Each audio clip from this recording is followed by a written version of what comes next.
So welcome. Nice to see you all. Thank you. So this is an exploration of nothing.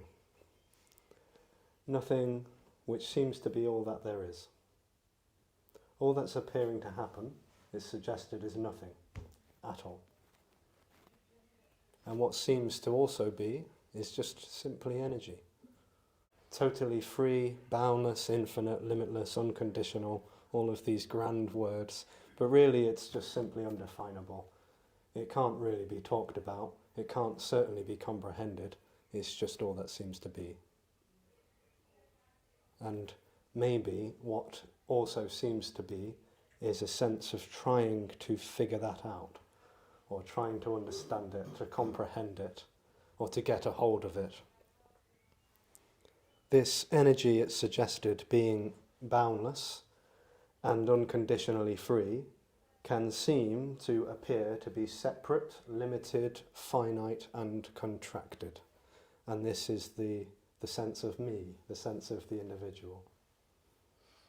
And out of that apparent sense of individuality comes a sense of position, like I'm in the body.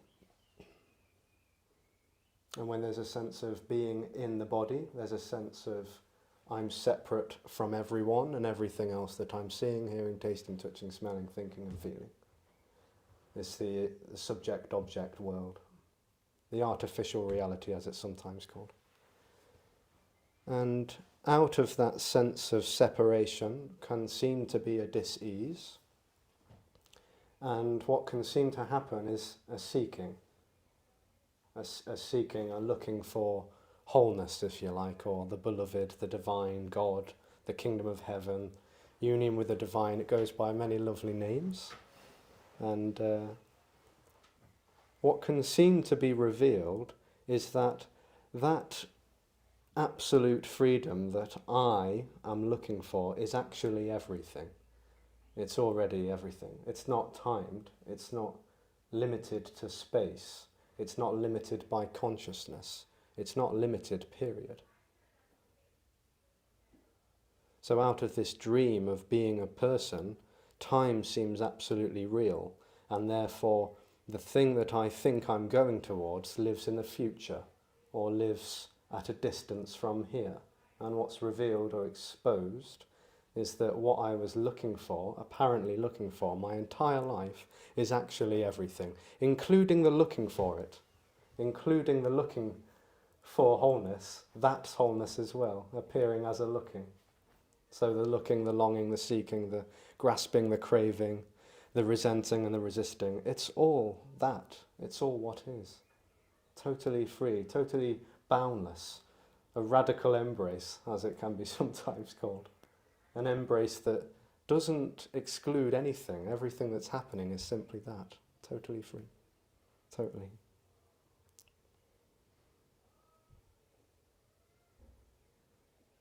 And this seeking energy, going after substances, objects, possessions, relationships, states of mind, just seems to confirm that the subject going after them is real. Like, I have a substance, therefore I'm a real person with that substance. Or I have a real relationship, therefore I'm a real person with a relationship. And what's exposed is the apparent subject that's feeling at a distance is not real. It's an illusion.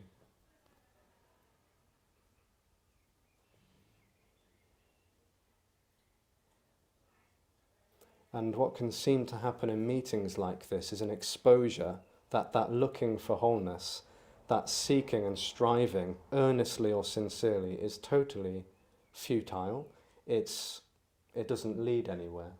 Maybe the substance or the relationship relieves the body and the nervous system for a little while, but obviously that sense of I seems to come back, perhaps with a vengeance, and off we go again to another substance, another person, another activity, another teaching or a practice even, something to fill me up. And so it's made quite clear that there's nothing on offer. In a meeting like this, there's nothing on offer. There's nothing to get. There's no point or agenda at all, because it's simply exposing that what is already complete. It's already whole. It's already free. So nothing needs to happen in that respect, because it's already what it is. And somehow or other, through this exposure, this apparent illumination of what seems to be, can just seem to assist, for want of a better word, can just seem to assist this relief of this apparent agitated energy that feels localized to the body. And it was so obvious that there was never really any meaning or purpose, significance, intention. There was never really any choice, volition or free will. There was never really even any hope, because it's already complete.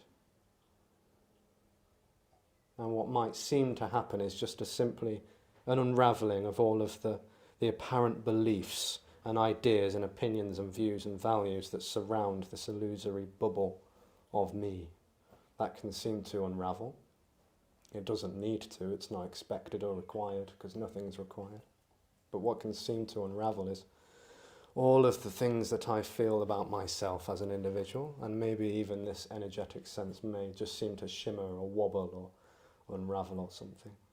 But there's no expectation, because this contracted energy is just as much wholeness as anything else.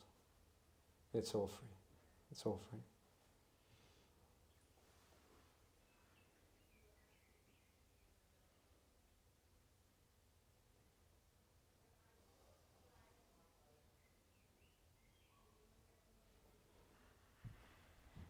And maybe even the sense that if I sit with a speaker for long enough and feel the resonance as another object, maybe that will lead to my absence. It's bollocks.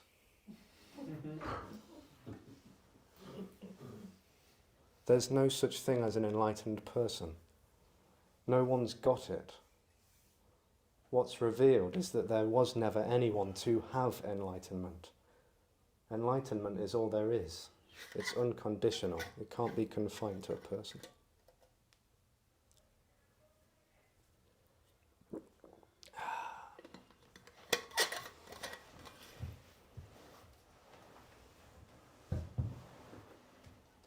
So this is exposing the nonsense of hierarchy, superiority, inferiority, the better, the worse, the good, bad, right, wrong, pleasant, unpleasant, the positive, the negative.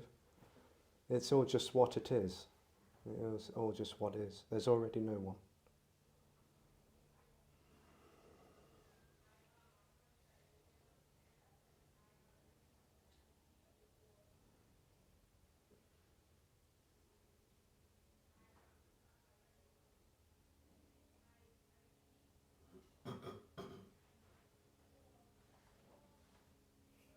So the apparent absence that one might be looking for, no one ever has it. No one ever has it. No one ever has resonance. No one ever has the shimmering or the wobbling or the glimpses. This is the absence of the one going looking for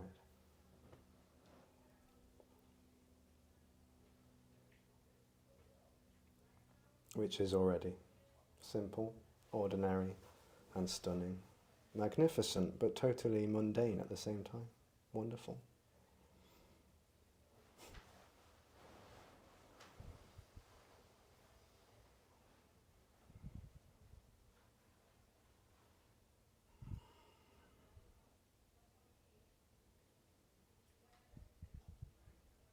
So if you want to chat, there's this microphone that we can just pass around for the recording.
So if there is no one, Yeah, who's the story for?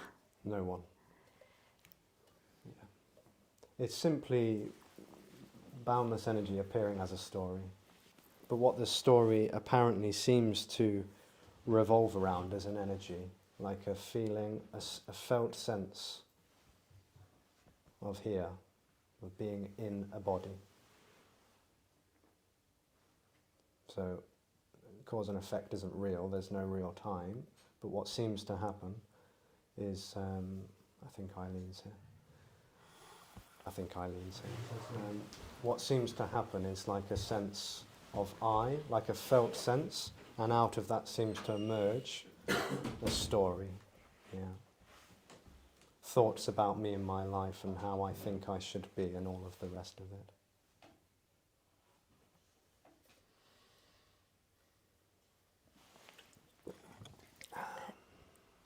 Who controls the story? Absolutely no one. It's chaos. Yeah, it's chaos. Chaotic freefall. Already. Yeah. No one asked that question. No one responded. No one heard it. No one said it.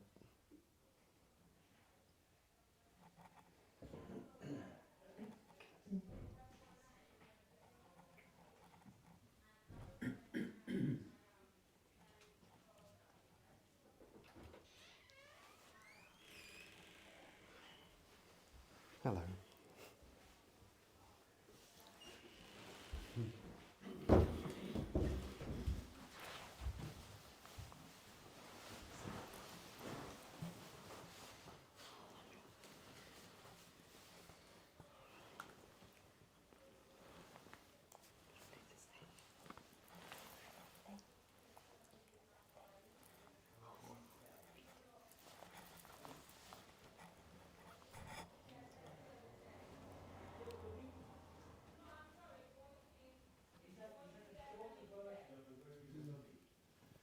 Shall we close the door?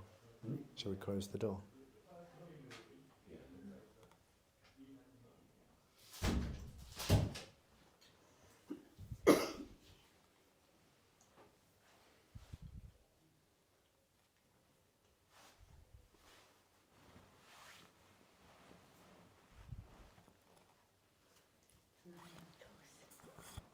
Hi,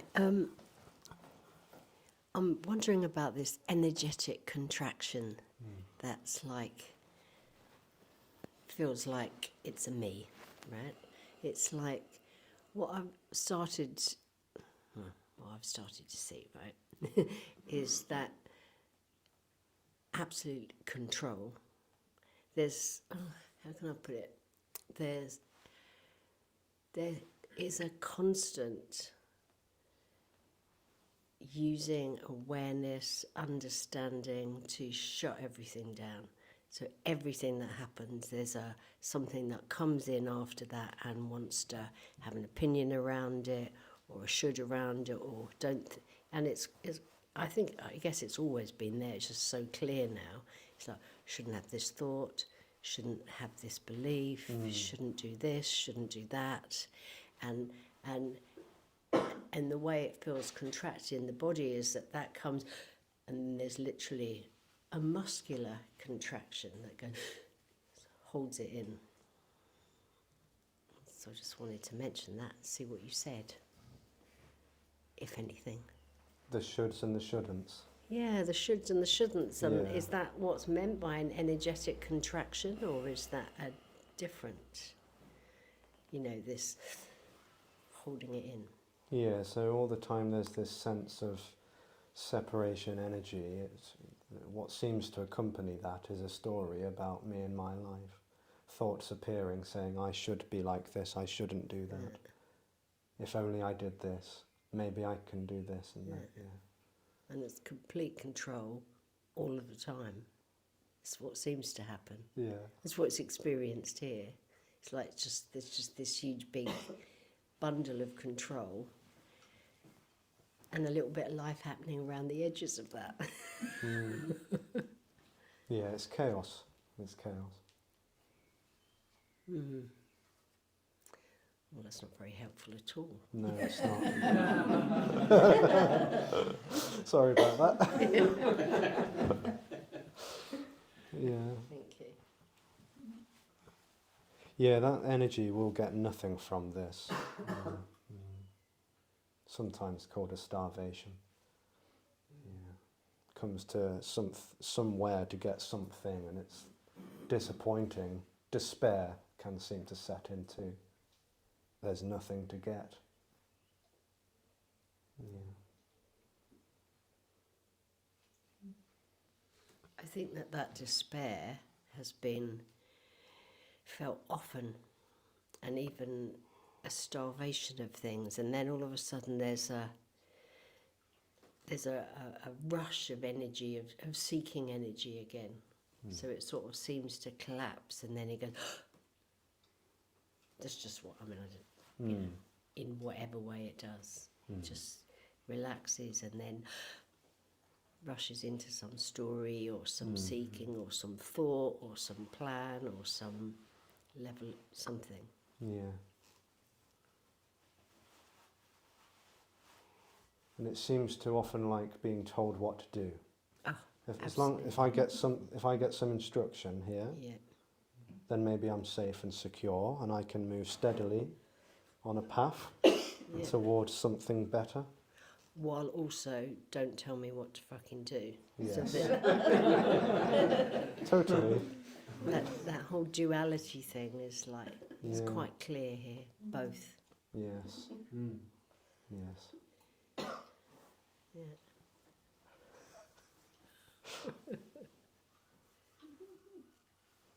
In a way, it's so wonderfully innocent. Yeah, I can. All happening for no reason at all.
I know. What is coming is this morning I was just chatting to my partner, and he was talking about vipassana,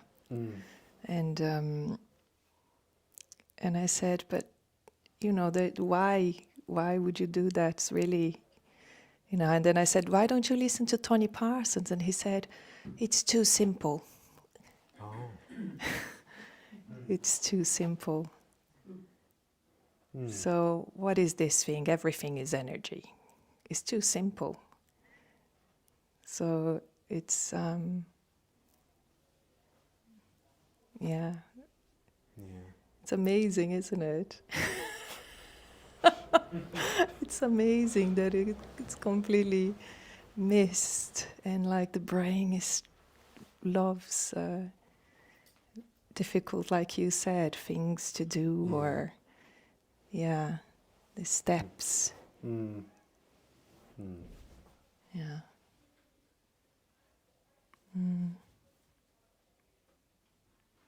Yeah, how could it be so simple that this is everything? That it's already done? Yeah. Yeah.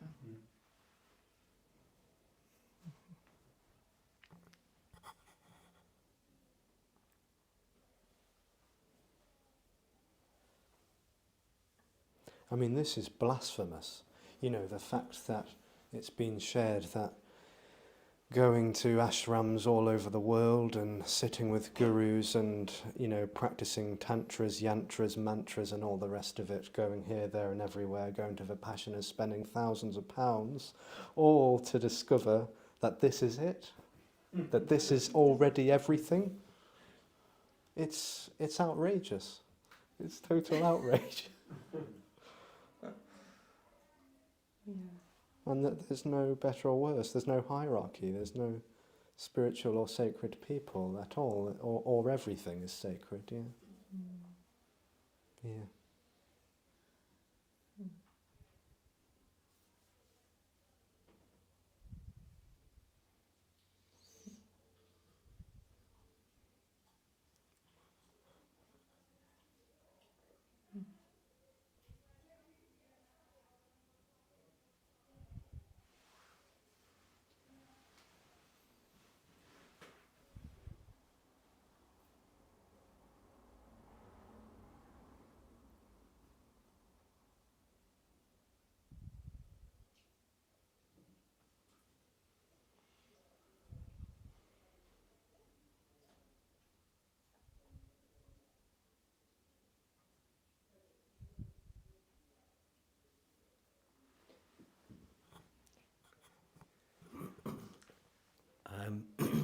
Just coming back to the idea of the person, and it just feels like very, you know, that no one's in control feels like a very kind of like terrifying concept.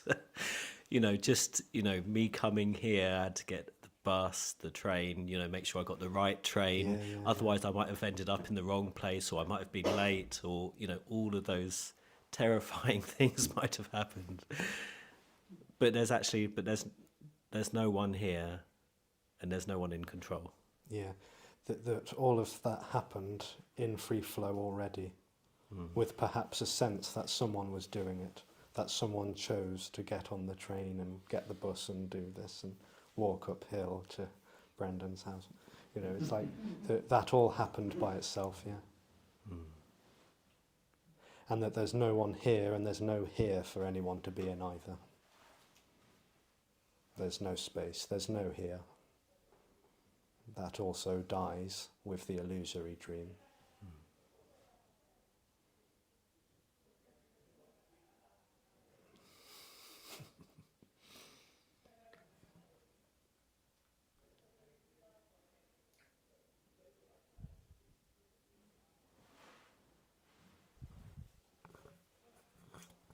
Can you talk a little bit more about the dream? What do you mean when you say dream? The dream seems to be this sense of someone is here, that someone is having a real objectified experience. What seems to be more apparent, as though that could apparently collapse, is just nothing and everything and flow. Spontaneous, immediate, free flow. Those are words that seem to elaborate on what is without the sense of someone in it. Which is already, but it just seems otherwise.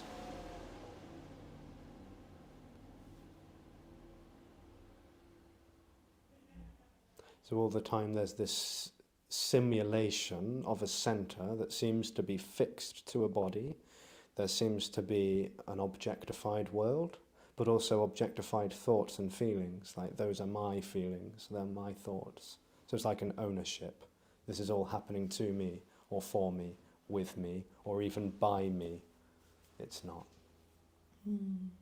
Because today when I was coming on the train, I had all these thoughts, and then I felt like, oh my God, it's no different from when I'm sleeping, that I'm dreaming, and it's constant. It's incredible, isn't it? It's like in the background, always something happening, like not, but yeah, it's just. It might seem constant, but there's no time, so it's not constant, it's timeless. True.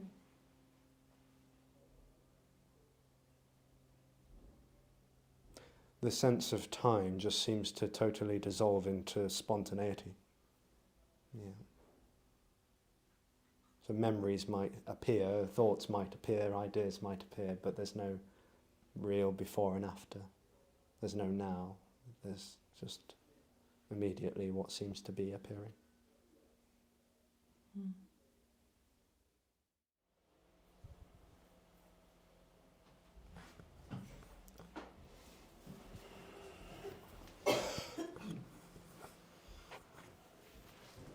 Hi, Alexis. It's just, and I'll just tell you what's happening here. Tangibly, like felt, like we went to Tony a little while back in Lincoln, and there for a couple of days. Went home, and I think I'd said to Tony afterwards, you know, reading. I like to read. I read some of Tony and different things. You know, I was literally reading things, and I'd be looking at them going, geez, I don't remember ever reading that before. And I go, like, you're looking and you're going, oh yeah, right, they've been saying that all along, you know, and it was just the first time it was heard. You know, you just go, oh, I don't remember them. And you'd be like, oh, they keep saying that all the time. I've read that loads of times. It's just, you know, slowly then, like since then, it's just like it was just as if there was a little openness there. Something was. I described it to Tony as if like that seeking's happening, but it's like there's an invisible bubble and everything's bouncing off it. For me here, then there seemed to be just that opening. Things were being heard and it just seems now like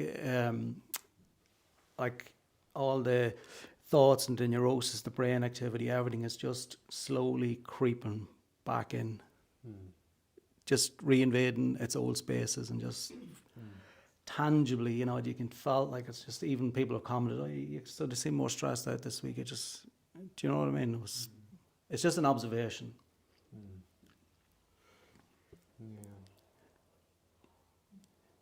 Like when that first couple of weeks, it wasn't even that you were noticing that there wasn't thinking happening or worrying happening, or there was just nothing. There just was a real settling down of, you know, and then it sort of just starts to rise up again now.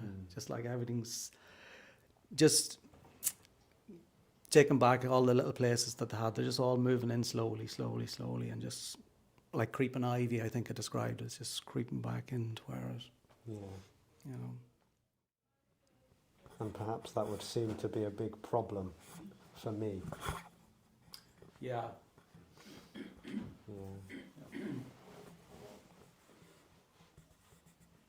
Maybe there's a wanting to escape from that, like the creeping back in of the chatter and this and that. It's not wrong or bad, it's just what is. You know. What me might try and do then is try and chase after other speakers or teachers or whoever else and try and get back to that apparent sense. It never happened. Yeah. And it certainly never happened to anyone. Me maybe recalls glimpses or resonance and thinks that it was there, having that as an objectified experience, and so goes off chasing for it in other meetings. Or listening to online or whatever, And that seems to be what's happening, actually. There's that activity to, you know, get back to that place now. Yeah. Yeah. That's actually what's happening, yeah. So there's that thought that if I go back to, that will happen again, and if I keep going over a long period of time, it'll stay, and then something else will happen. Yeah. That's just what's happening here, Yeah. If I get back to my absence, my life will be better.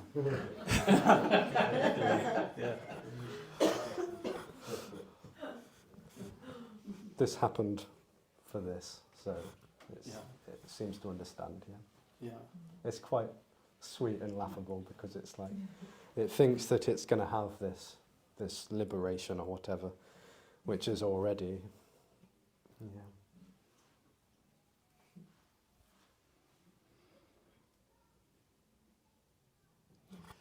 It is just an observation. It can be, sometimes I don't really tell people about this because if somebody asks me inquisitively enough, I'll say, just Google someone, Tony Parsons or yourself, because you try. But when I did say to someone a while ago about actually what it was, that sense of me, and that doesn't, like, there can be some real pushback, like, what? Isn't it like that real pushback against that message of, What do you mean? I mean, when you just kind of elaborate to people what we're talking about here, they kind of just go, geez, that's not right. It's like as if you're gone mad. Yeah. Yeah. Yeah, this is divine madness. Yeah. Yeah.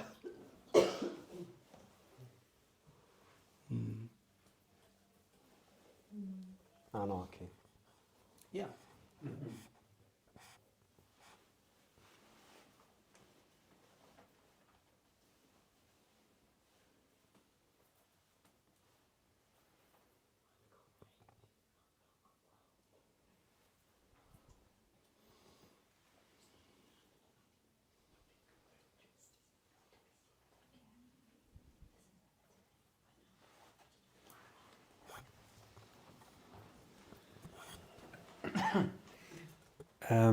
I find, like, we're here, all right, and each one of us, like, I hear what he's saying there.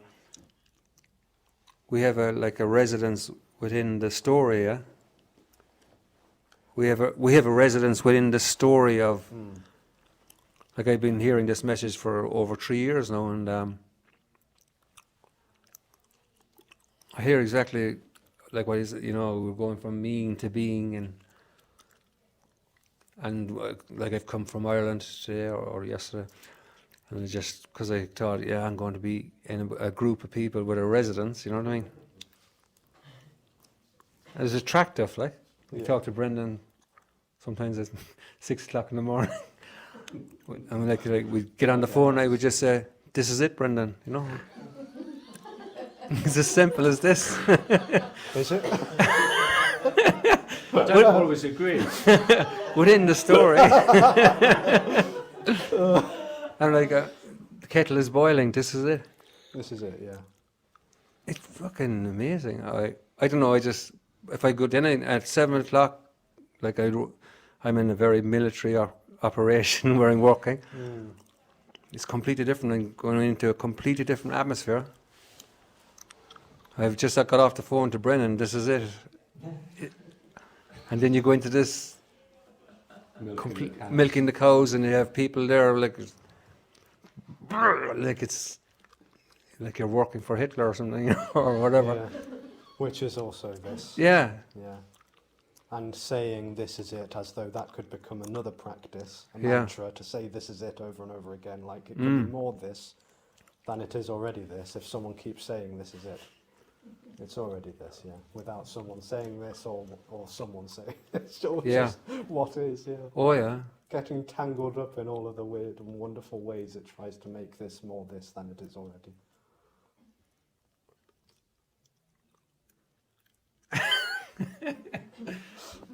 Okay. I'm not sure you're hearing what I'm saying, but it's okay. Well, what is this then? This is seen like we're in Brighton now, and the sun is shining, and we're having this kind of really open conversation. If you talk about preferences, I prefer this than milking the cows, Yeah, but that's also what's happening, isn't it? Yeah. Milking the cows is what's happening. Sitting with Tony or Alexis is what's happening, or someone else, or going to a teacher, to an ashram. It's all what's happening. Yeah, it's not like this is more what's happening than milking the cows is what's happening. It's all what's happening. Yeah. The thought about it or the action, whatever's happening is what's happening. what I was saying was maybe in that would be the sense that if someone tries to call someone up and says this is it, then Yeah. it would be more apparent or something. Yeah. But it's sort of, I don't know, like just that conversation or something. Seems to confirm it. Yeah, I don't know, yeah. It's like coming here seems to confirm it. But like there's a loosening in the belief system as well of the pressure of the story outside of what's... Yeah. Yeah.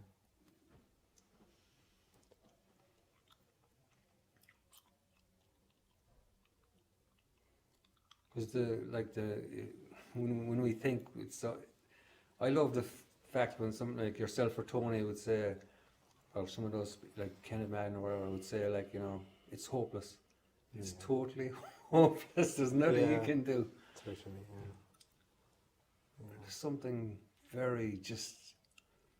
It's like an injection of whatever's. It's amazing, like. Lethal injection. Yeah.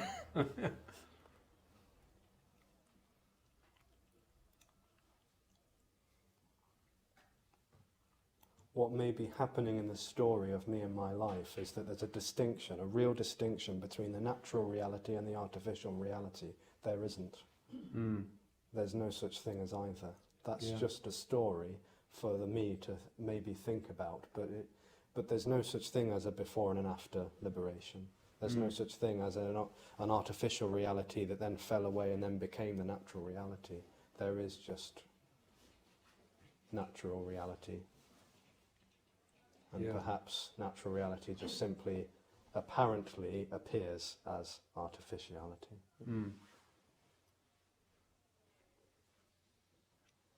There's not two, so there's no real difference between being and being, natural and artificial, glimpsing and contracting, or whatever else seems to be. This all collapses, like every apparent dimension of thoughts and ideas and seeking and subject, it's just all collapses. Yeah. But then would you say like the memories, like when I was in Lincoln, I remember the Friday night I was drinking alcohol actually, and I went to the meeting, and then on the Saturday I didn't drink, and on Sunday I didn't drink, and on the Monday I didn't drink either, I don't think, and I just completely went into complete panic on the Monday. It was like everything was, the energy was so, like my whole... Visceral, I could hardly talk. It was like someone was... I just couldn't even talk to people. It was like total... And I lost my... I'm gone blank now. I can't even remember what point I was trying to make, but...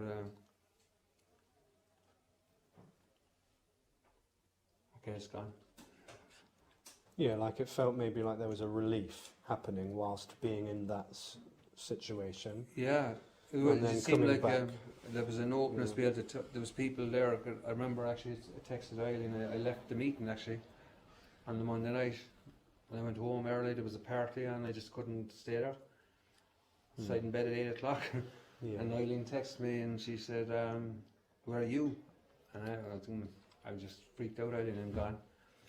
And she said, I understand, John. And the fact that she just said, I understand, John, because I said I'm never going to go back to those meetings again. I was thinking I'm finished with it. This is, I just said so much whatever shit in my head. And the fact that she just said that, it was like, I'll see you tomorrow morning. I was there again on the Tuesday morning, and it was like as nothing happened. It was kind of completely nothing stuck. I think it was like amazing. I was talking to yourself, and it's like, this is fucking amazing. Like yesterday, I wanted to shoot myself, and today I'm just going around as if nothing has happened. Yeah.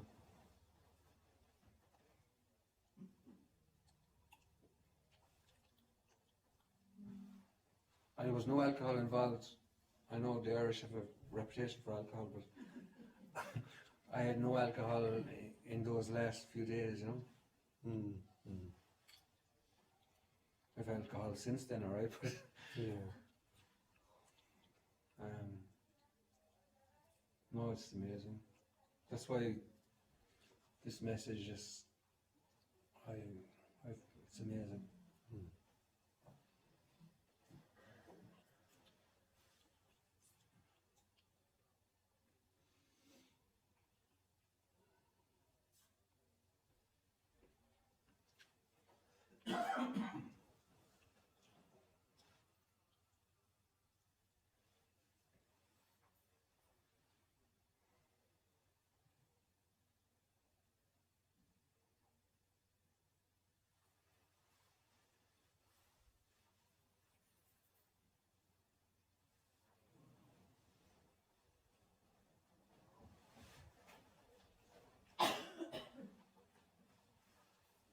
So what could be happening for John is coming to retreats, residentials, meetings, gatherings, feeling resonance and somewhat relief, like maybe even the nervous system relaxing and that. Yeah, 100%, yeah.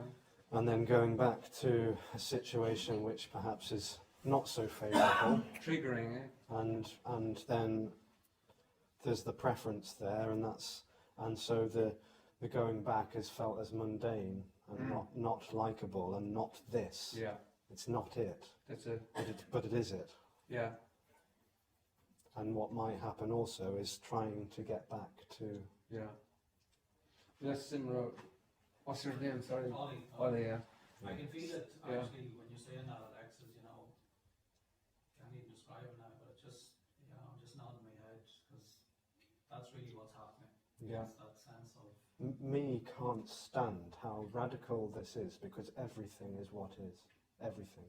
It's all allowed, but me never allows anything. It seems to be constant, the energy seems to be constantly in this sense of dis-ease, dissatisfaction, agitation, I better go looking.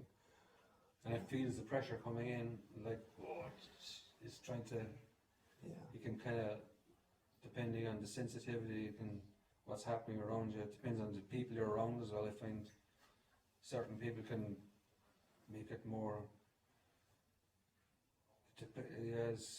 it's funny, like some people can really bring in the intensity more than others, like, you know, in the story, like. And I suppose that's all to do with conditioning and the way we're.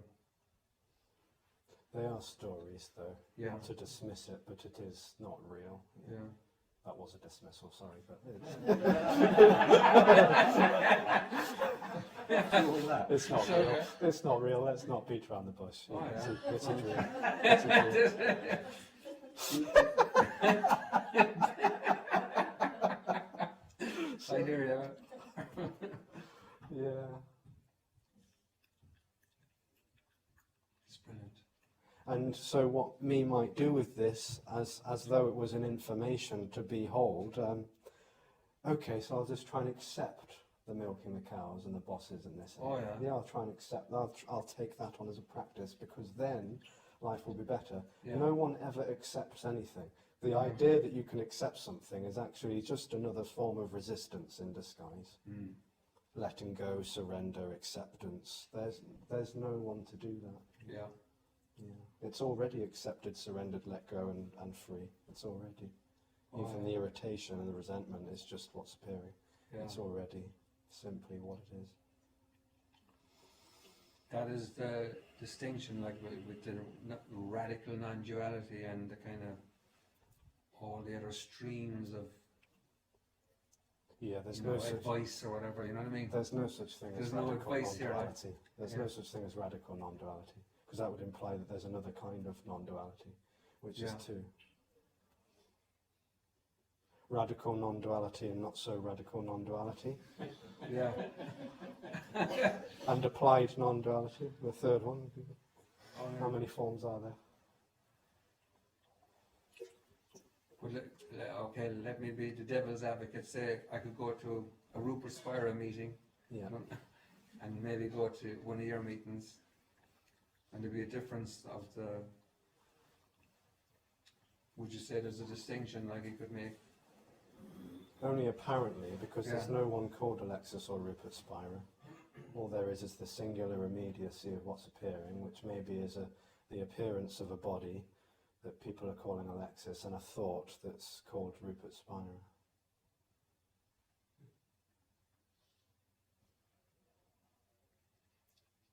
And what also appears is teachers of duality.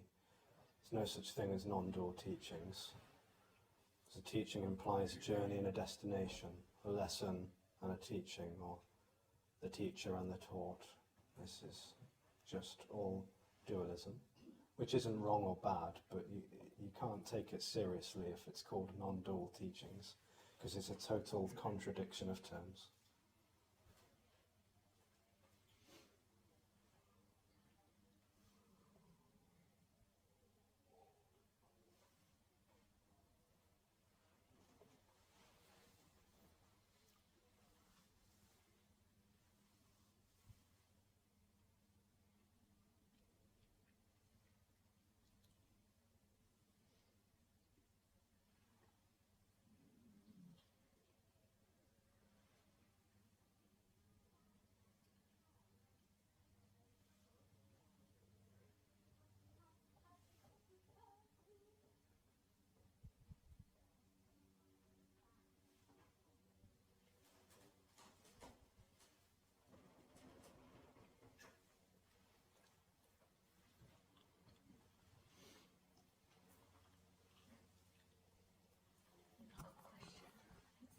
I did have a question. It's kind of complicated. So regarding the me, would you say the me is a contracted energy? So what might be said is that there's just no me, Yes. and the appearance of a sense of contraction. Yeah. So if so, there's no appearance. There is no me. But if there's an appearance of a me in a form, such as another apparent person, could that contraction? Would that contraction of that me be more? So could there be degrees of contracted energy? Yes, with a certain form. Only in a story, but perhaps. But there's no real distance between anything. There's no real separation, there's no real distance, there's no real multiple things going on. So, It's just immediacy. so this is what is, Yeah. and in the appearance there's a body of Alexis and there's a body of Mandy. In the appearance there could be a more of a contracted energy coming, is here. Well, it's an illusion though, isn't it? There's no real contracted energy. It's boundlessness just simply pretending to be contracted or appearing as contracted. Doing a good job at it, though. Who is? The contracted energy, Oh, or the the contract- boundlessness, is doing a good job at pretending. Good job of pretending to be someone. Like, it's so tangible. Yeah, you know, it's fascinating, isn't it? Because this artificial reality is the dream of everything being absolutely real. Yeah. It doesn't make sense. This artificial dream, like in the artificial dream, everything feels absolutely real. Especially me, especially I. And the so-called natural reality, as though there was a difference, which there isn't, it's like nothing is real. It's totally upside down and paradoxical. And that doesn't seem to be understood or grasped at all. This doesn't know what the hell it's talking about.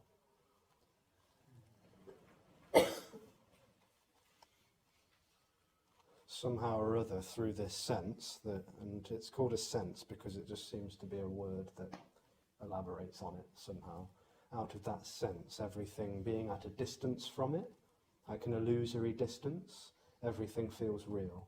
So time is something I'm feeling, like I'm knowing about time. I'm knowing about space. I'm knowing about my thoughts, my feelings. It all seems real by being at a distance.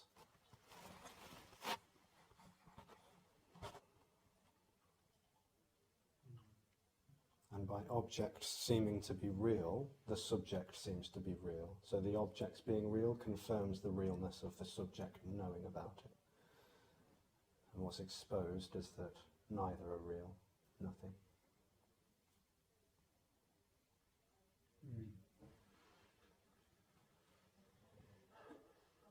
That might all sound very wordy and conceptual, but it really just doesn't matter or mean anything.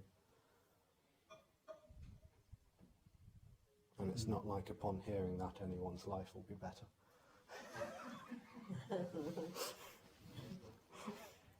feels like it'll be better. Yeah. In the dream.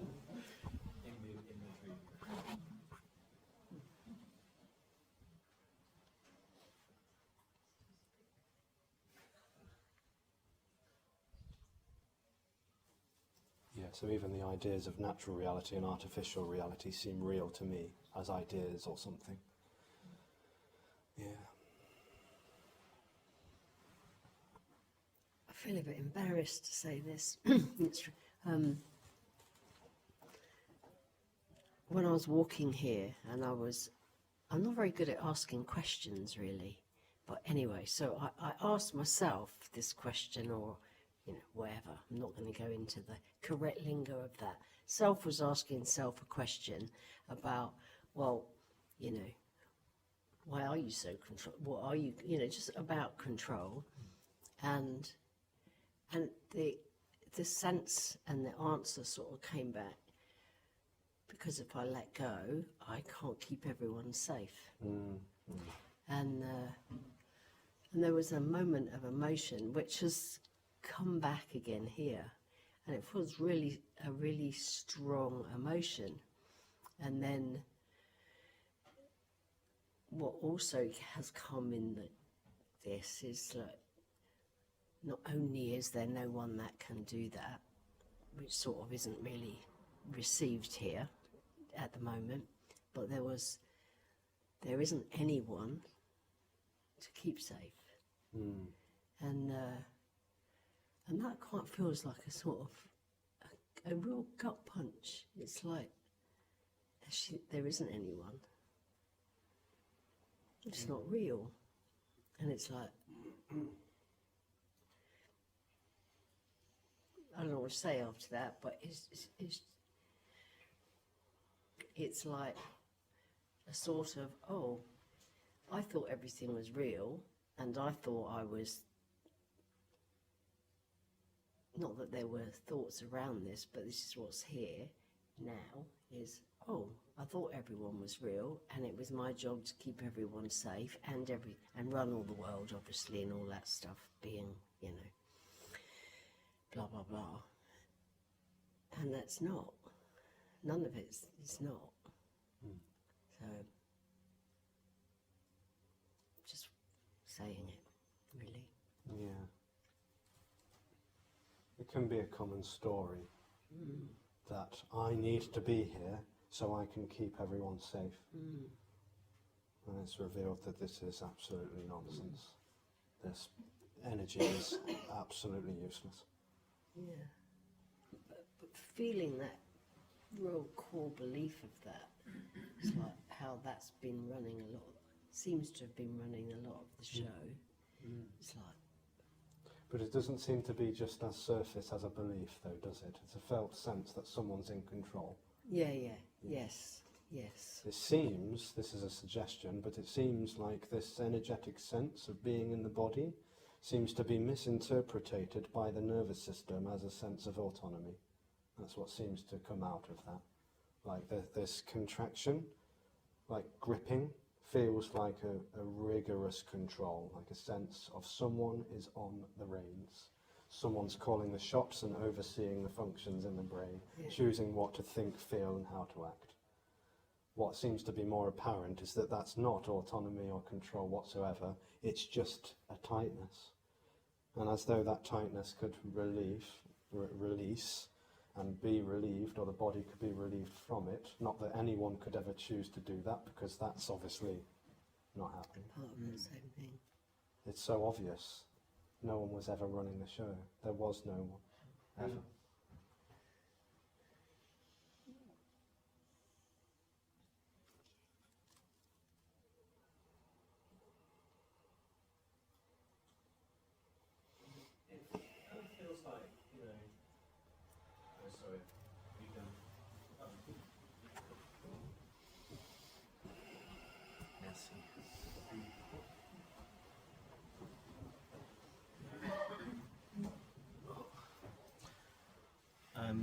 like that sense of control, you know, is so feels, you know, in the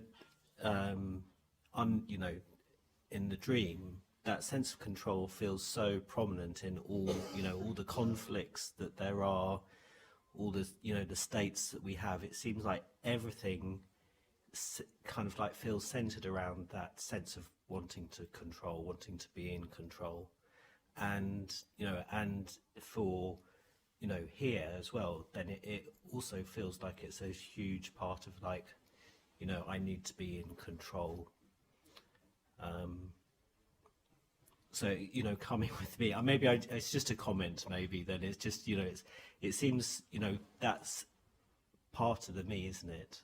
Or Yes, the relating to the society, the culture, you know, the governments, you know, because they're surely in control, therefore I'm in control. Perhaps it's a projection that there's 7 or 8 billion people out there who are all in control, or at least most of them, and therefore that confirms that I have control. It could be a projection. There's not even 8 or 7 billion people out there. There's no out there.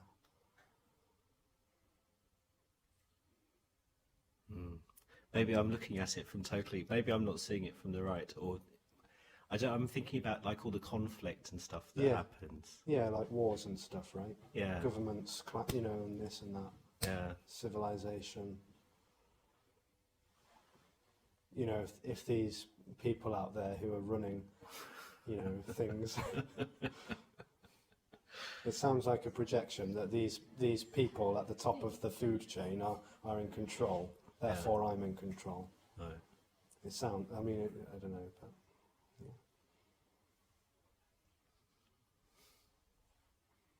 Me seems to look for confirmation that it's real, that it's here, and that it's in control. And so maybe it seems to be confirmed. Those stories seem to be confirmed when it sees other people and other things going on. So when I look at, let's say, Twitter, and you know, you see images of conflict that's happening, you know, and people fighting or whatever, that's just what's happening now. It's all just what's happening, yeah, apparently. Not to overuse that word, but... So there's no, over there are some people actually doing this, it's just that's what's happening now. No, all that can be said is what is immediately. Yeah. What is immediately appearing.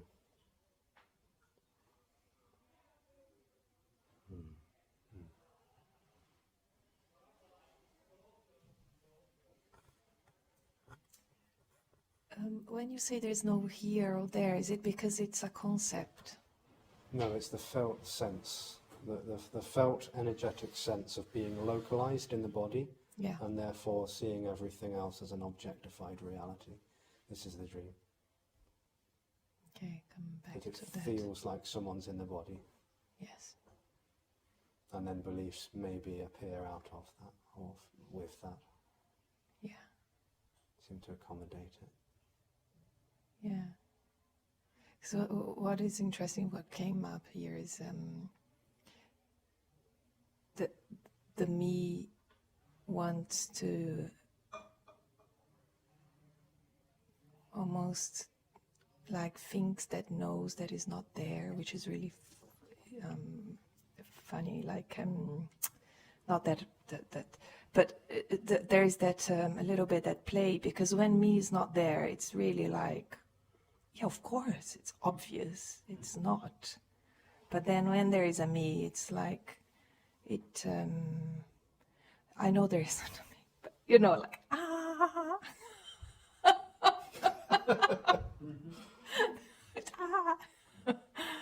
yeah. But there can be, you know, a sense sometimes. And when that sense is there, it's just like you said, everything, then everything seems real in a way. And when it's not there, then it's everything, yeah, then, yeah, I don't know why I'm saying that.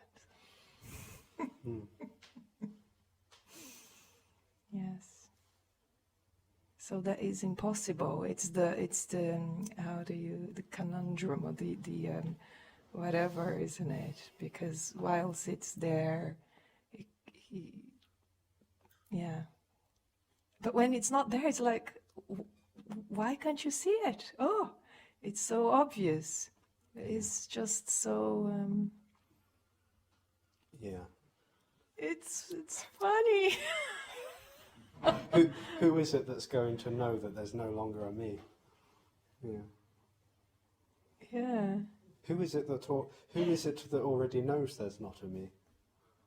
No one. I know that I'm not a me, or I know that No, there's no, me. no one knows. But it's Yeah. just like there, and then there is just what's happening. Mm. But there is always just what's happening. Yes. Yeah. And there's nothing. Yeah. De nada. Nada.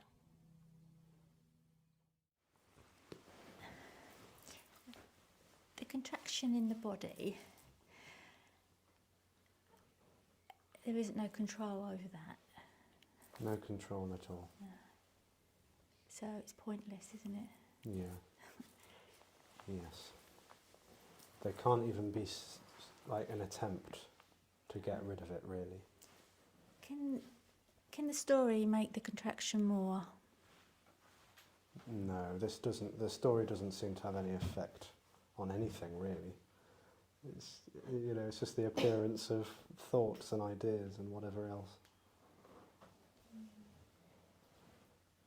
It would seem to be like a momentum. Like in the story, it seems to be a momentum. Like it's gathered like a snowball or something. But it's not real, and it's not really like that. But it feels real. It feels real. It's the dream of realness. Yeah. The dream of realness.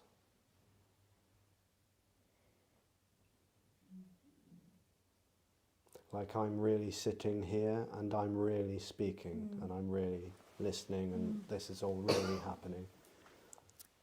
And then perhaps it's just sitting, hearing, talking.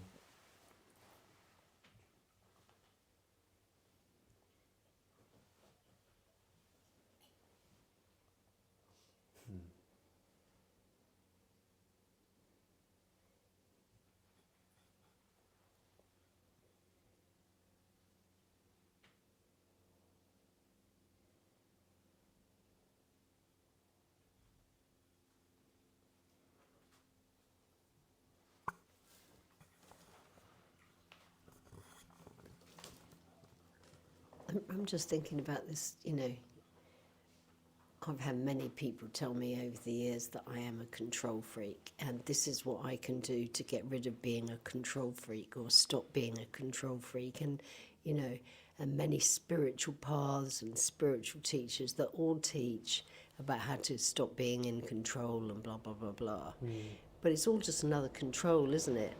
It's just like, well, I don't mean by them, I mean they're actually just teaching you another way of seemingly controlling in a slightly different way. Or well, if you perhaps were more grateful, so if you cultivate gratitude, you would no longer feel so needing to control. So I'm controlled. There's an illusion, they're saying there's a you there that actually is in control, and you can control in this way, which is better than that way, which is bad. Yeah. That's really what's happening, isn't it? In that. Yes. And learning how to let go of control. Yeah. Yeah. Yes.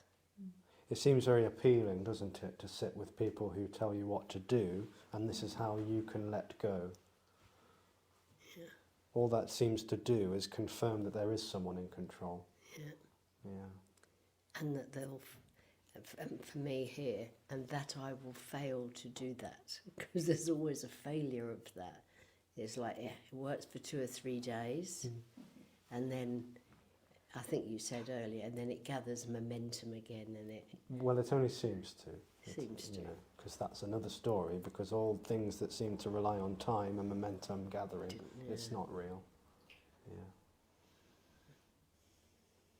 Yeah, thank you. turning up to this house never happened. And breaking for coffee won't happen. And sitting and waiting for the break won't happen.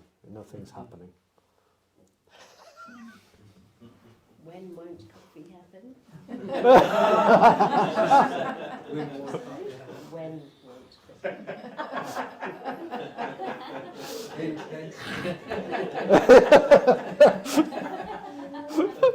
Oh.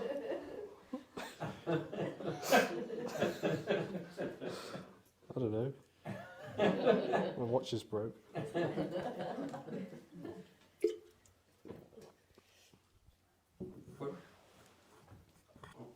We're talking about appealing. It's appealing to hear that there's nothing happening and we have no control. Ah. I find that very appealing here. Yeah, so there's It's not very appealing to think that I have some control. right. So there's some comfort in hearing that there's no one. Yeah. It's a great resonance with it. Nice. Are you there yet? Yeah.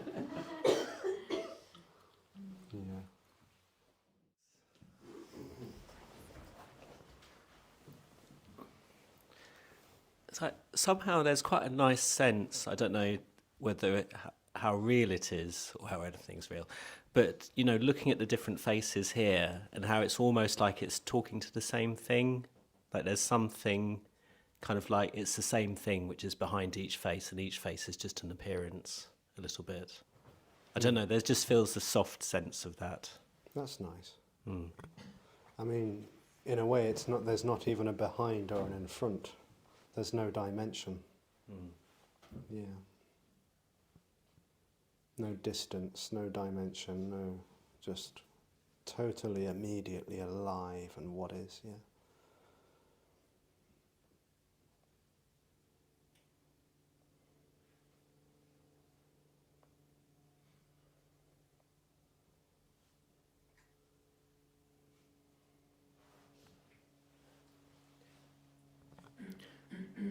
So, Alexis, I'm just wondering then, so before, well, I'm gonna, for you, when there was a, you know, when it felt like there was a reality or, you know, the unreal, the dream, did it come in like stages or, I mean, obviously this is all in the dream, but did it, or, because I'm just thinking my sense of you're saying that there's no distance, but I've, you know, that sense of distance is still very, feels very strong here.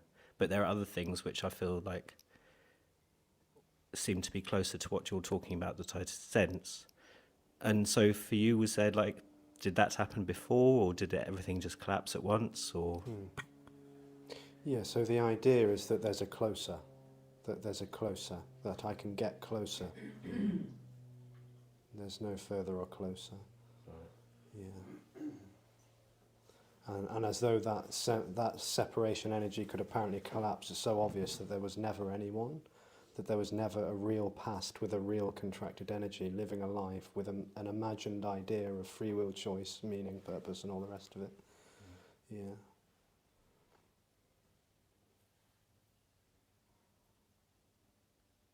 But, you know, the story, glimpses, you know, and things.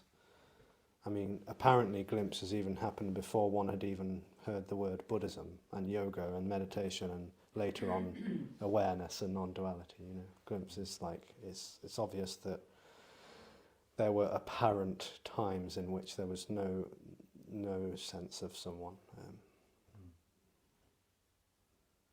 It's causeless, it's totally causeless, you know.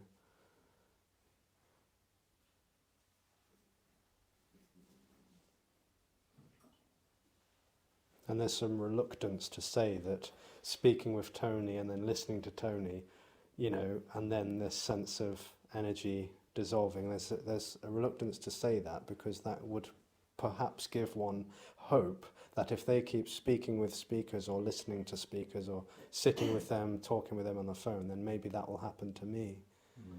It's another subtle form of seeking energy. Yeah, and it's not better or worse. There's no real before and after. There's no real dream. The dream is that there isn't a dream. The illusion is that there isn't an illusion. It's not even happening at all. And there's no point me trying to understand that. You can try. You know, conceptually understanding may happen, may seem to happen. Like, you know, there may be a conceptual understanding that there's no one, but that's not someone having a conceptual understanding that there's no one.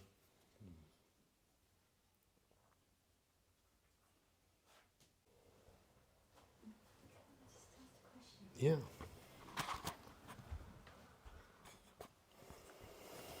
It's a really silly question, but I'm going to ask it.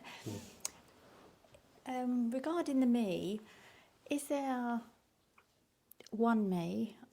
Is there a me with so many characters, or so many layers, or so many attributes, or? Yeah, there's not even one me. Yeah, there's just the appearance of characteristics. Yeah. So if there's a falling away of a certain illusionary me, and then another one can appear? Do you mean like glimpses and meaning and being and that kind of thing? Yeah, but in the glimpse, something disappears. Yeah, so a glimpse is an apparent absence. Yes. And that absence doesn't come back, but comes back as something else. You mean the energy, the Yeah, contracted energy? yeah. No, there is no substance of it. Yeah. It has no substance, so it doesn't have any flavours or anything like that. It's just... But the story changes. Perhaps, but the story is just what is appearing, and it doesn't really change because time isn't real. The story might be that the story is changing, Okay. but there's no real consistency or continuity. Yeah.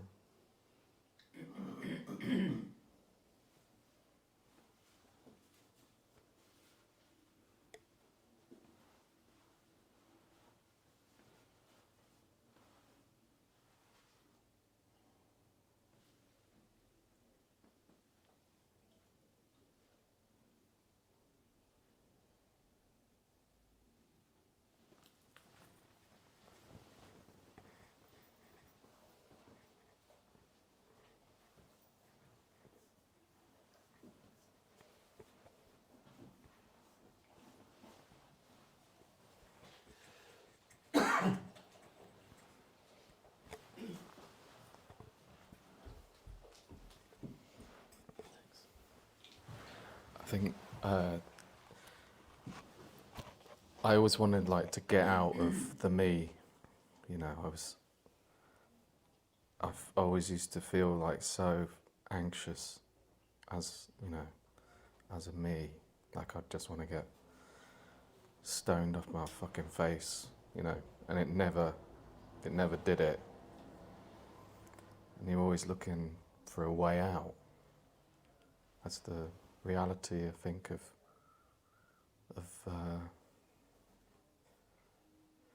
what was happening. And you know, it's still that movement. I don't know. Hasn't stopped, but is less than it was, and a feeling of unbelievable, like, relief almost, you know, just like, fucking hell, like, can't believe how dark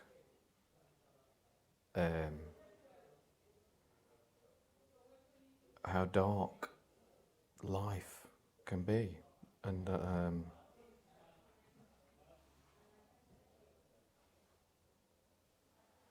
for me, I had like these glimpses when I was sort of 17, 18, before I knew, like you, like anything about Buddhism or anything. And then the whole journey started, like, flipping heck.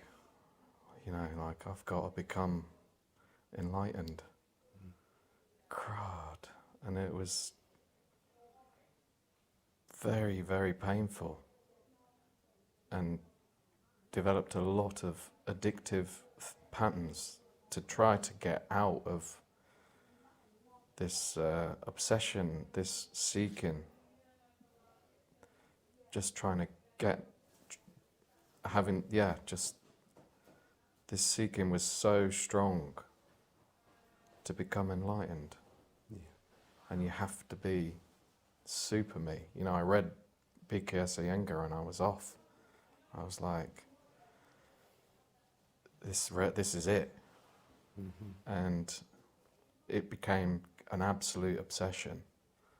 And there was this real big snap back into drugs and porn to relieve myself, you know, to let go of this real strong drive. And I just found that when I came across Tony Parsons, like, it just sort of dissolved slowly.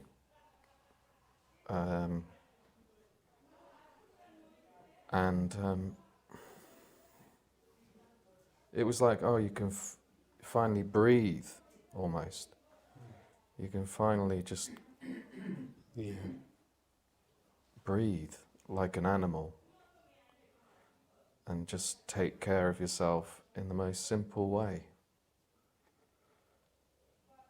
Yeah, it's nothing relief, special. relief of no one. For nobody, yeah. And taking care happens by itself. It happens by itself, and it happens so much more effectively. Yeah. From what I've found. And then that makes it sound like, oh, well, it's something that you would want to happen. Most me's would want that to happen.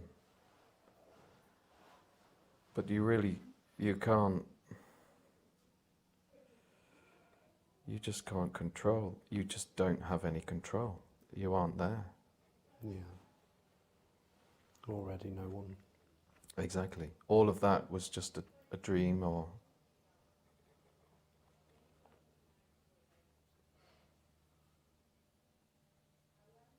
and this emptiness I've been feeling, just so simple.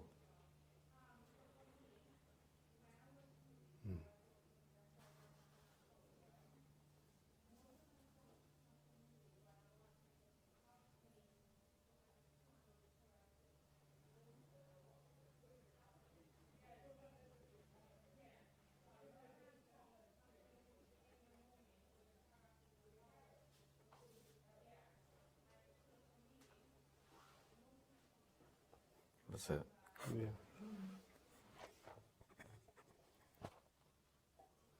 Yeah, me doesn't want its own absence. It thinks it does. It thinks that its own absence is a more pleasant state, at least for some. You know, suicide or so-called liberation prior to the death of the physical body. It thinks that that's a better state. It can't possibly conceive of what its own absence is. That's the end of the knower, the known, and the knowing dream.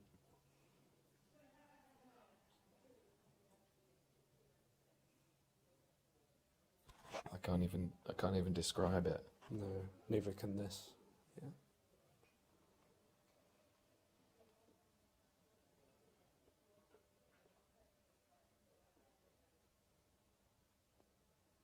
I mean, it's just incredible, you know. It's hard to say. Like a photocopier or a wall. It's a flower. It's, Yeah. that's it. Yes.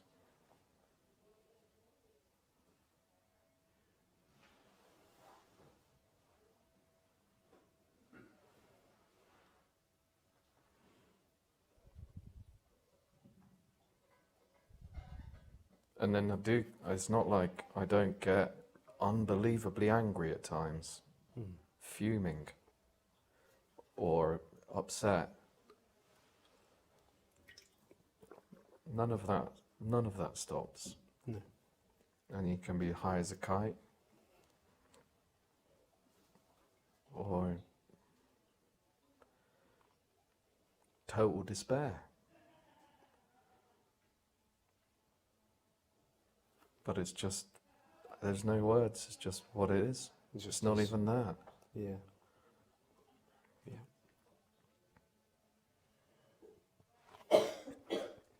Somebody else take the mic. I don't want to fucking talk anymore.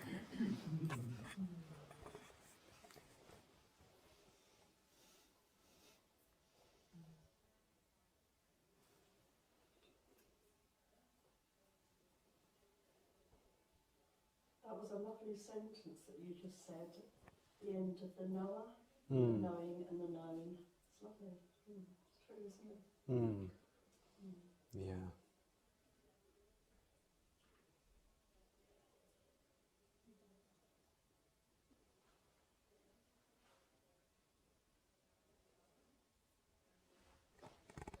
And the knower, and the knowing, and the known, they're all, we make distinctions, but they're all one thing, aren't they?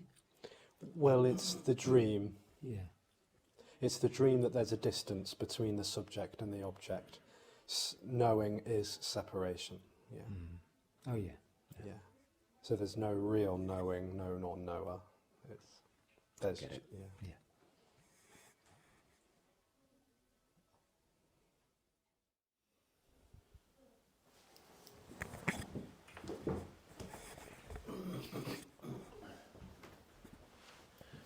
Hi. So there, with you, there's no sense of being in a body. But for here, there's a sense that I'm contained within this skin almost. If it wasn't the skin, then there'd be bones and bits on the floor. And that walks around, that navigates itself through the world. And is separate from that body there. But there, you don't have that. You're not feeling like you're in a body. Well, there's just not even a sense of a you and a me or a here or there. There's just what is, yeah. Yeah. But you can't walk through walls. I mean, you still navigate by the same, physics as we do. Well, the body apparently, yes, I mean, it's not learnt to levitate yet or anything like that. But Try. yeah. Yeah, that'd be a good party trip. That'd get the numbers up. Yeah. The matter of the wall is empty, and the matter of the body is empty, and Yeah. that space, the apparent space in between, is empty. It's all Yeah. empty. Yeah. Yeah. Yeah.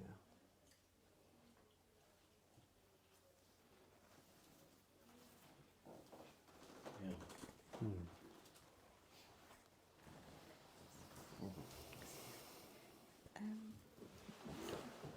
Just a question's come up. It's not my question, but it's a question Yeah. that I heard from somebody.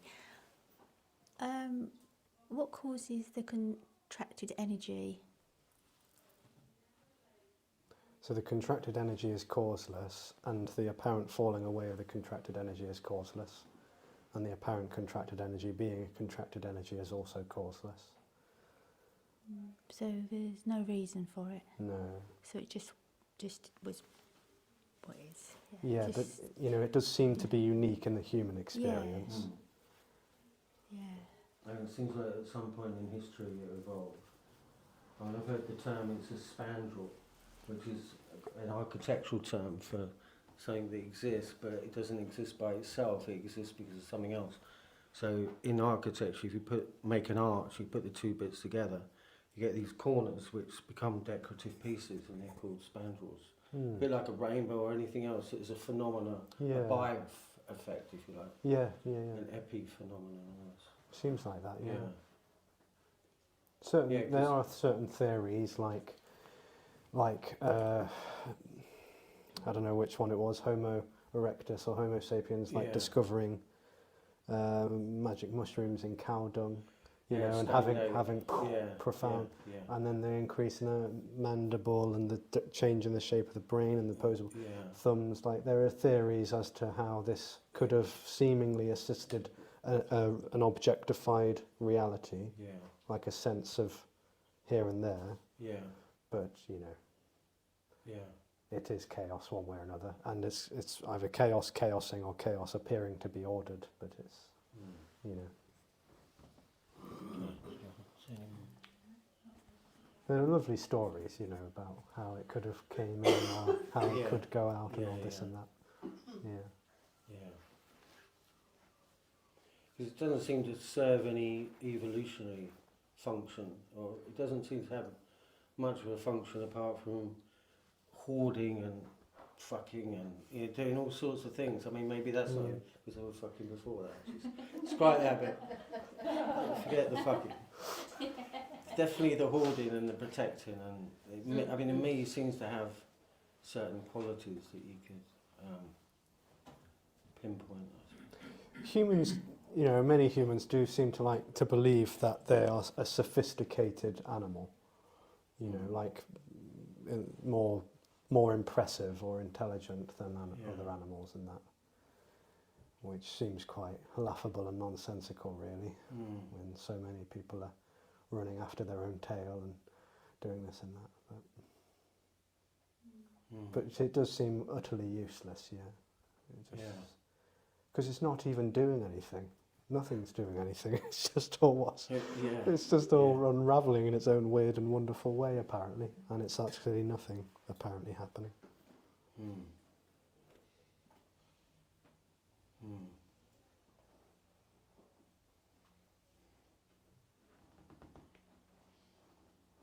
But you can't even say that, actually, because it might have had some evolutionary function. I mean, for us to, as a species, to do what we've done, like going to the moon, took thousands of people working collectively. Yeah. Perhaps that wouldn't have happened if there wasn't a sense of consciousness and a group cohesion or something. Yeah, maybe not. Yeah. Look at bees and ants, they do a good job. Yeah, they do. Yes. Yeah.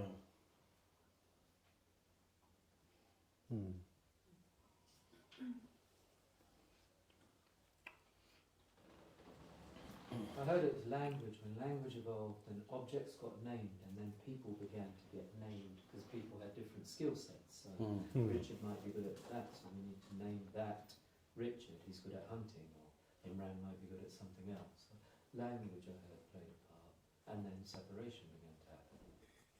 But prior to language, there was something else going on. Yeah, but language doesn't seem to have any effect on the contracted energy. You know, you could go mute for 20, 30 years and still be wandering around as an apparent someone. Or grow up in a tribe where people don't talk, you know, verbally and still have a separate experience.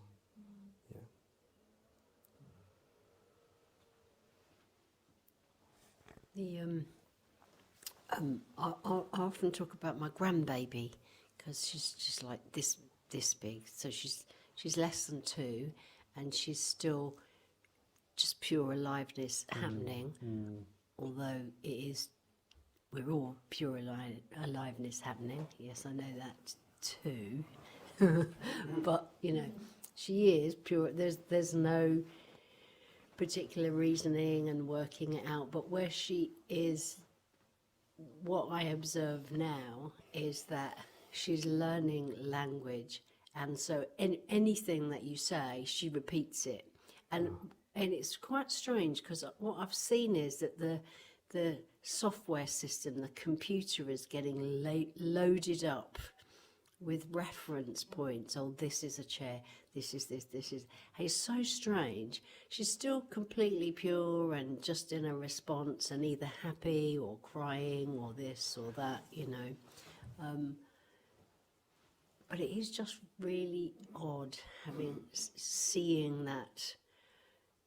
I got this sense of this computer being loaded up, and then it's almost like everything will go over there, and then it will be a me instead of just this pure light. I just got this sense of it when I was watching her the other day. It was so strange. And but the other thing I wanted to say is, if there's no time and nothing's real, how can we have conversations like a grandbaby, or going to the moon, or when does that contraction happen, and those things, because none of those things. So if there is no time, then the idea of someone going to the moon only just happened. No, it didn't. Or only it just appeared As a thought. As a thought. As a thought, yeah.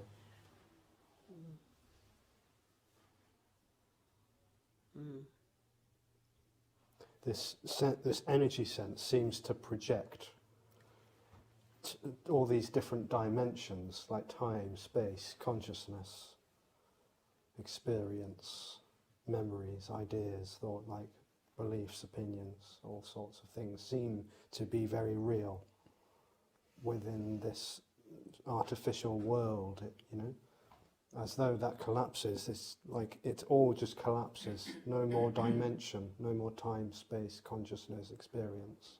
Just simply raw immediacy.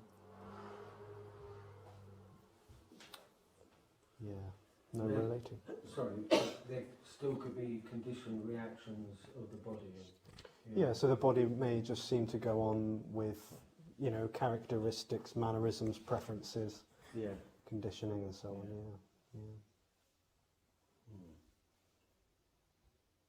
So, would you say that there's like where the character end, could you say when the me ends, the character begins, or the character seems to be entangled up in the me, like they seem to be woven together?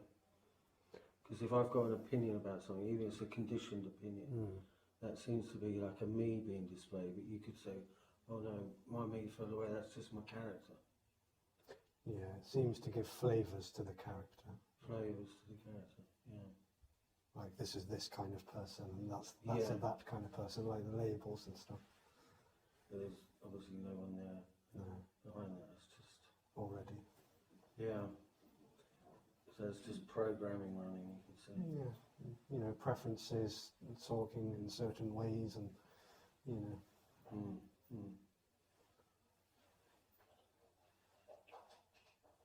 For many bodies, the life living just seems to get more simple, really. It just seems to be more simple. Everything's just very simple, and the way in which the body goes around and talks and behaves, all this is just simple and ordinary and happening by itself.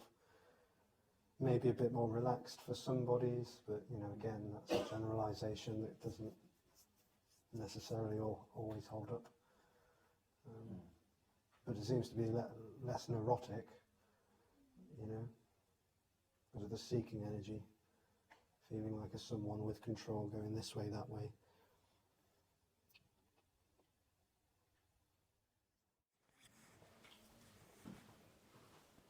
So nothing's real, including in nothing real. No one is real. Including in no one is real is my grandbaby isn't real, because nothing is real. There isn't anyone.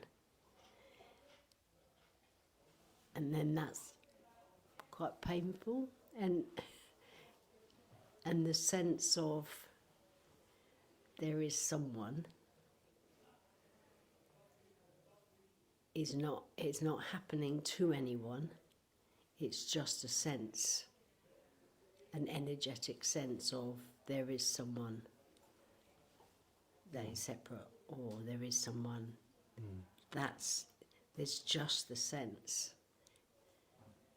rather than there actually being someone to whom that is happening. Yeah. A sense of distance and separation, and therefore realness.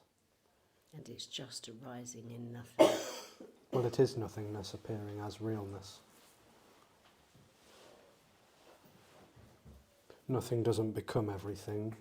or become something. There's no process. Say that again. There's Last bit. no process.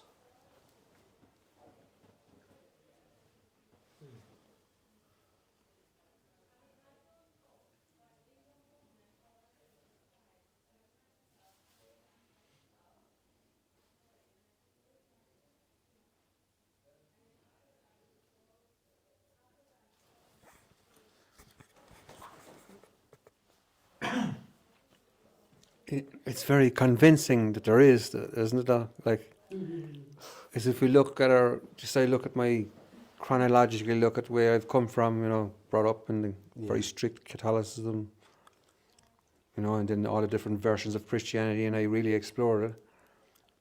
And now it's like all that is just gone, and there's no. It's like it's been such a relief that it's gone, you know. And I'm here now, and it just feels like I'm gaining something. Mm. You know? Yeah. But it looks like, when I look at it, it's like there's an intelligence behind. It's like behind it. You know what I'm saying? It seems like there's an intelligence driving all of this. Yeah. Hmm. And it just feels like it's. But like the wild thing is, you're saying there's nothing. Just nothing. This is nothing. Mm.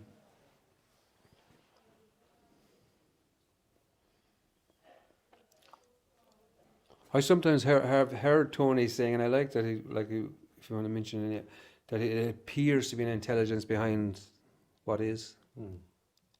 Have you ever heard Tony saying that? Well, not as an apparent outside of the dream, because there's no behind or in front. Mm. There's no layers or dimensions or distinctions.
When you just said there are no layers or distinctions or dimensions, it was like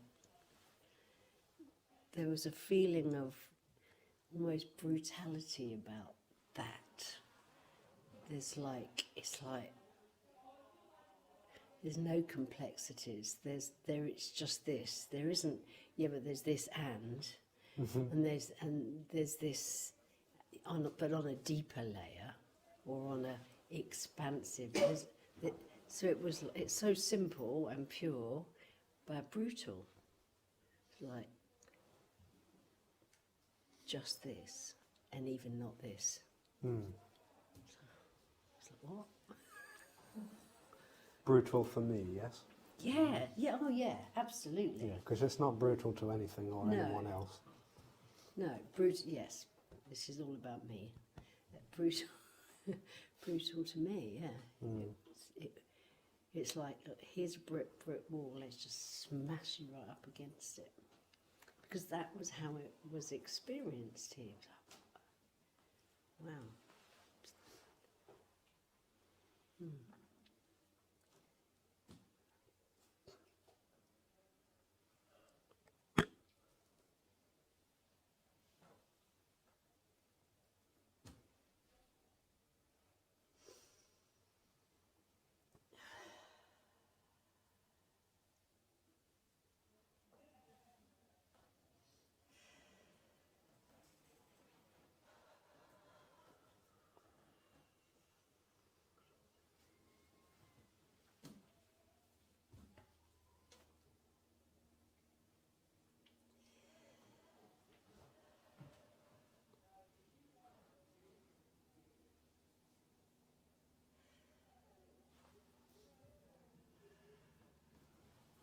Brutal compassion.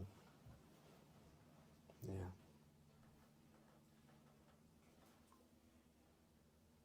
Yeah.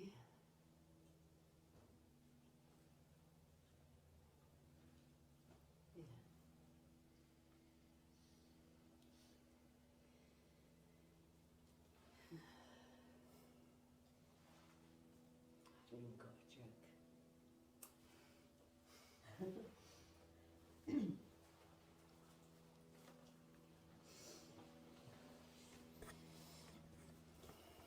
I was going to say something then, like when somebody starts to cry, when a baby comes out, the first thing a baby does is cry.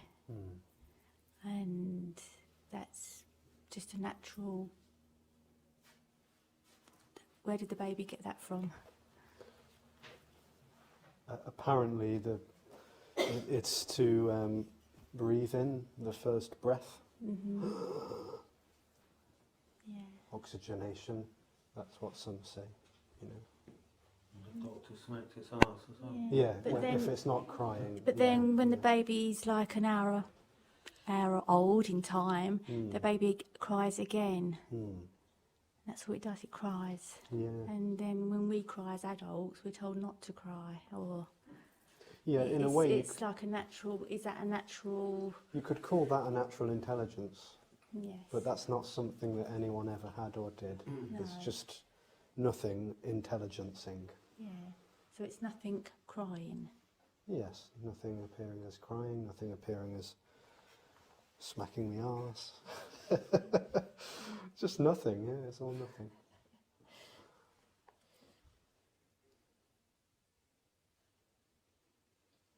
I mean, who chose what colour eyes to have? Who chose what colour hair to have, or how to grow the nails, or what thought that just popped into the mind, you know? Who chose any of this? It's so obvious that it's all just simply playing out wonderfully in its own chaotic way. Yeah. And yet it's not even happening. Yeah. Oh, I don't know that, but it's just the energy of the contraction that's sort of. Yeah.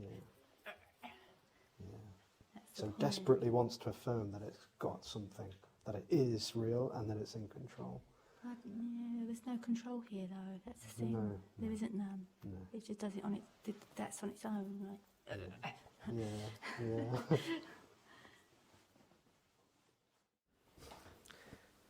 So I'm just wondering then, you know, all these people who go to church or go to Quakers or go to Buddhist things, what are they all doing?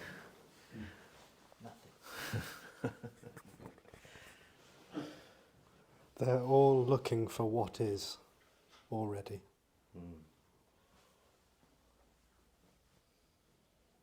The sense of being separate from what is also what is, but the sense of being separate seems to feel as though this, what is hidden or something, like it's secret. That's why the open secret, because it seems to be hidden. And it's everything. So it's not really hidden. Nothing is really revealed. Nothing is really Yes, it's just what is. And even the trying to find what is, or to try and get closer to what is, or to melt into what is also what is. There's just what is. There's nothing else outside of what is. Anything that seems to be outside of what is what is. So it's all like it's just a mass illusion, really. I don't know if it's mass or small. It just Okay. just the sense, that separation energy. It's like a magic trick.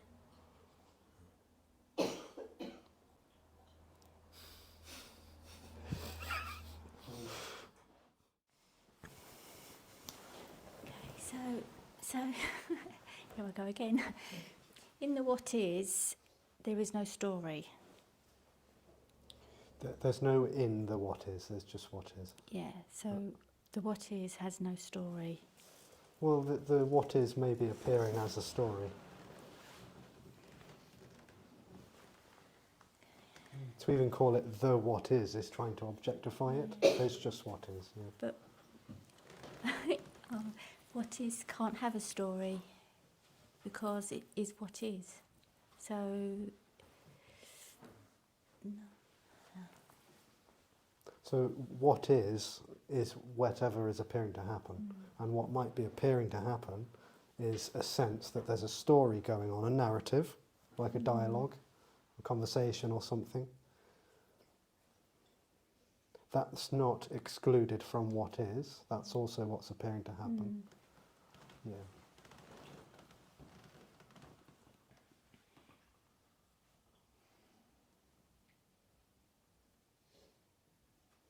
You know, it's so all-inclusive and all-encompassing. You know, it's absolutely everything and nothing at all. It can't be gotten wrong. It can't be gotten right. Because all there is that.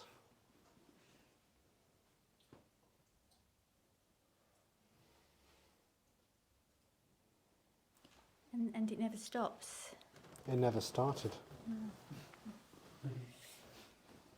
Yeah.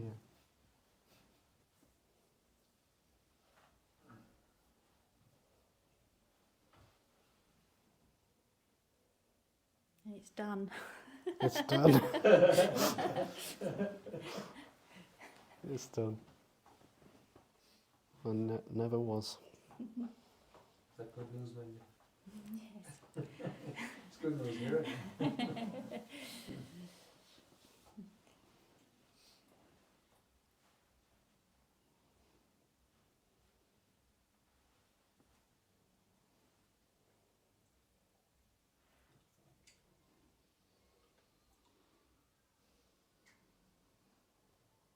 So it never was, and it's done, and it never started, and it's finished.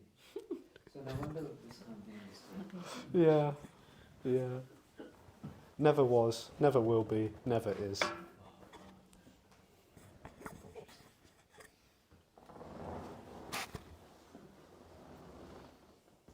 I mean, it's unbelievably fresh and pure, you know, and alive, radiant, vibrant for no one. Yeah.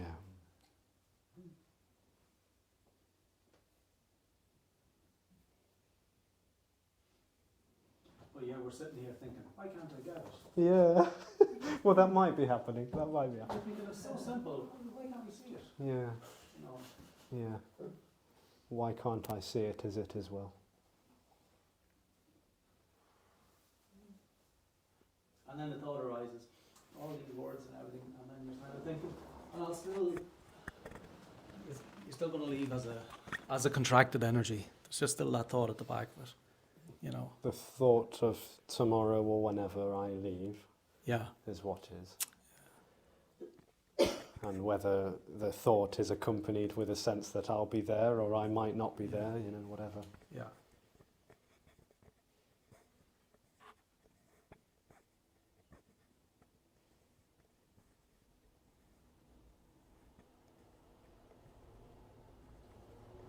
You know, they call these meetings the lion's mouth, but that me never left the lion's mouth, because everything that me is apparently looking for is that total, unconditionally free embrace of, you know, radical love or freedom, you know. It's everywhere. It's everything.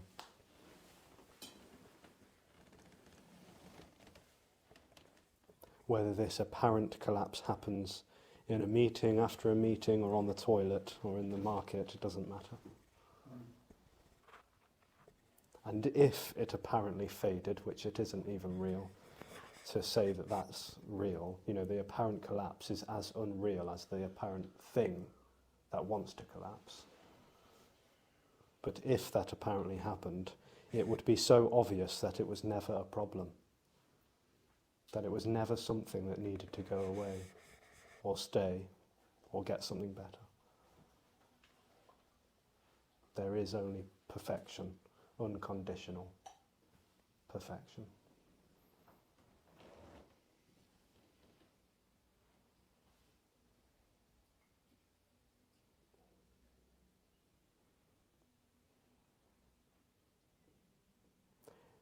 It can't handle that freedom. It thinks it wants it. It bloody well doesn't.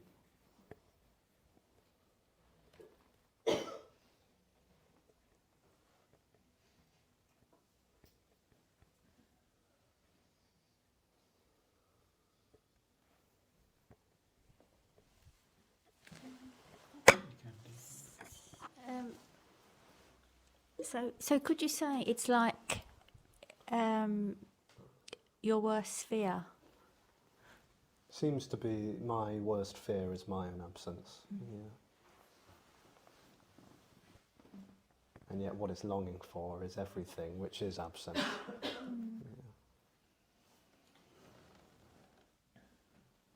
It's institutionalized. It's totally institutionalized. Can you elaborate on that, please? It's dependent on its need to be real, and yet what it's looking for is beyond its apparent illusory existence. You know, it's longing for you know, the absence of separation, and yet all it seems to know is separation.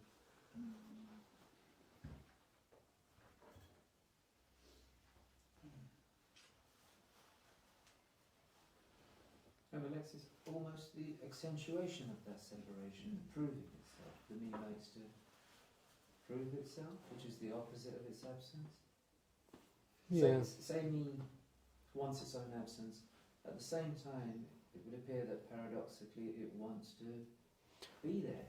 And Yeah. be famous and say, here I am, this separate self. Yeah. I wouldn't say it wants its absence. It seems to long for the end of separation without realizing that that means death. Yeah. So that's why it seems to depend on being there when it happens. Yeah. And yeah, proving oneself, or, you know, impressing others, or whatever other nonsense it comes out with, is all, you know, attempts to reaffirm its reality. Yeah. Yeah.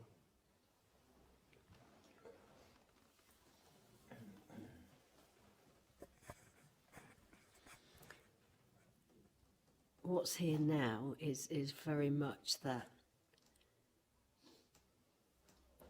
realization that it's death, you know, that it's like Terror. yeah, and it's like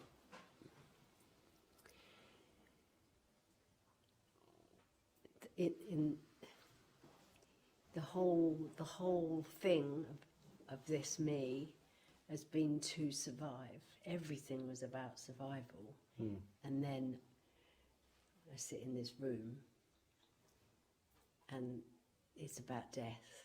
And it's like lots of swear words. I'll do the little stars for you so you don't have to edit them out. Yeah, it's the brick wall. I mean, it can't be that bad. It's not like death, because I don't see any of these speakers going, oh, I wish I was a me again. Do you know what I mean? It's obviously...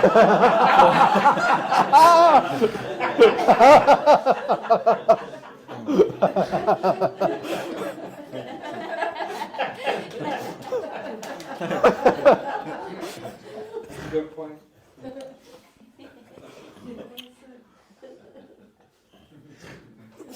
No, but joking aside, you know, I mean, we're no different from any of them Buddhists going off for their retreats or any spiritual. I mean, the same thing brings us to this room. Whether, you know, we might be aware that they're chasing something different, or, you know, they're, you know, maybe we've been there and chased that and found it wasn't what we were seeking after all. Yeah. And come here. Yeah. Yeah, it's possible that that energy comes here to get something just in the exact same way it got a teaching from this teacher and whatever else. Yeah. Yeah, a sadhana from this guru or whatever. Yeah. But this apparent difference is that it comes here and doesn't get anything at all.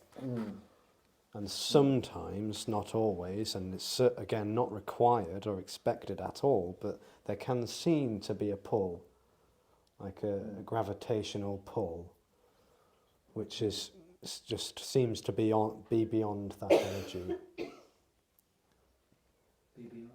Beyond the energy of the separate self. It's not really beyond, of course, because there is, you know, no beyond or whatever, but, you know, sometimes it just seems to, like, the body just keeps coming back, and that can't, it doesn't seem likely that the individual is, you know, wanting, it's impersonal. It's like an impersonal gravitational pull. That's what it seemed to be for some.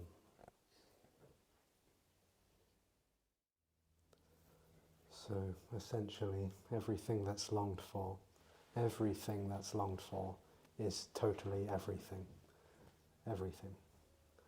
And, you know, whatever's apparently happening, whatever's occurring for the so-called individual, whether it's felt as an objectified experience or not, or a subjective experience, it's all simply unconditional love and freedom.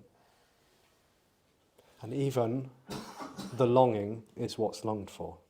Even the seeking is what's longed for. There is only seemingly what's longed for, and it's totally boundless. Can't be conditioned, can't be confined to anything. It's everything, and it's nothing at all. It's unattainable, it's ungraspable, it's never revealed, it was never lost. It's just simply all there is. Thank you. Thank you.